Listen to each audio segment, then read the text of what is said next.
Shalom saudara-saudariku yang terkasih dalam Kristus Yesus. Saya pernah mendengar suatu cerita di mana di suatu kota ada seorang wanita yang mengklaim dia bisa berbicara dengan Tuhan. Karena ragu akan kejadian tersebut, ada seorang romo yang berusaha menemui wanita itu untuk memastikan kebenarannya.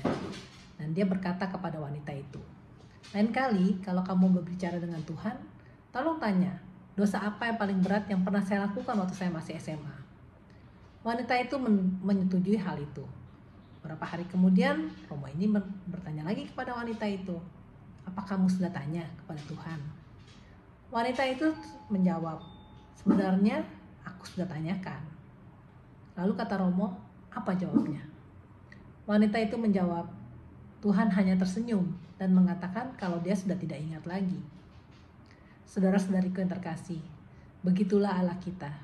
Dia adalah Allah yang mengampuni dan melupakan segala dosa dan kesalahan kita. Allah yang penuh kasih, yang selalu rindu akan pertobatan kita. Sekarang kita sudah memasuki minggu kelima Prapaskah. Minggu depan kita sudah memasuki Minggu Palma, dan sebentar lagi kita akan menyambut Paskah. Pada minggu kelima Prapaskah ini, kita diajak untuk melihat belas kasih Tuhan dan terus berjuang untuk hidup kudus. Kita diingatkan untuk meninggalkan cara hidup kita yang lama dan berjuang untuk menjalankan hidup baru yang ditawarkan Tuhan. Dalam bacaan Injil minggu ini yang diambil dari Yohanes 8 ayat 1-11, kita mendengar sebuah kisah tentang seorang wanita yang dibawa oleh ahli Taurat dan orang Farisi ke hadapan Yesus karena dia telah dituduh berzina. Terlihat di sini ada dua sikap yang bertolak belakang. Sikap ahli Taurat dan orang Farisi di satu sisi dan Yesus di sisi yang lain. Yang pertama sangat ingin menghukum wanita itu. Sedangkan di sisi yang lain, Yesus yang penuh belas kasih ingin menyelamatkannya. Mari kita lihat peristiwa itu. Peristiwa ini terjadi ketika Yesus sedang mengajar di Bait Allah. Para ahli Taurat dan orang Farisi membawa seorang wanita kepada Yesus. Dia telah tertangkap dalam perzinahan. Mereka menempatkannya di tengah dan bertanya kepada Yesus, apakah mereka harus melempari wanita ini seperti yang telah ditentukan oleh hukum Musa.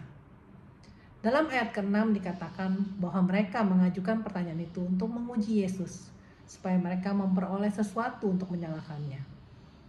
Kelihatan sekali kalau para pemimpin agama ini sebenarnya ingin menjebak Yesus.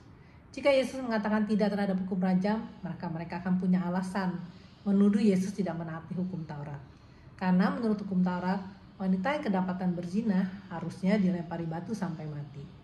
Tapi kalau Yesus mengatakan iya, berarti Yesus ternyata berlawanan dengan hukum cinta kasih yang selama ini selalu Tuhan Yesus ajarkan. Dan juga bertentangan dengan otoritas Romawi yang telah menetapkan bahwa hukuman mati hanya boleh dilakukan oleh otoritas Romawi saja. Tuhan Yesus tentu saja tidak mudah terjebak oleh mereka. Dia hanya diam saja dan menulis-nulis di tanah. Tapi mereka terus mendesak Yesus untuk menanggapi hal ini. Setelah menulis di tanah, Yesus berdiri dan berkata kepada mereka, bahwa barang siapa di antara mereka yang tidak berdosa, hendaklah dia yang pertama melemparkan batu pada wanita ini. Perlahan-lahan semua orang itu pergi satu persatu, dimulai dari yang paling tua. Dan akhirnya tinggal Yesus sendirian bersama wanita itu. Dia bertanya kepada wanita itu, "Di manakah mereka? Tidak adakah seorang yang menghukum kamu?" Wanita itu menjawab, "Tidak ada Tuhan." Sebenarnya Yesus adalah satu-satunya orang yang tidak bersalah. Seperti yang dikatakan oleh Santo Agustinus, bahwa Yesus adalah satu-satunya orang yang berhak melempari batu kepada wanita ini. Tapi dia tidak melakukannya.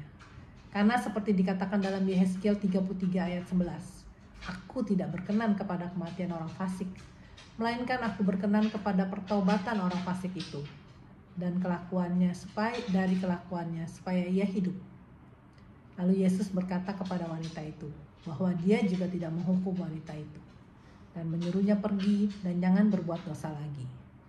Yesus dengan penuh kasih memberikan wanita ini kesempatan kedua untuk memulai hidup yang baru, membukakan jalan baru bagi wanita ini dan meminta dia untuk memulai hidup baru yang lebih baik dari sebelumnya. Saudara-saudariku yang terkasih, di masa Prapaskah ini kita semua dipanggil untuk menyadari bahwa kita semua adalah orang berdosa.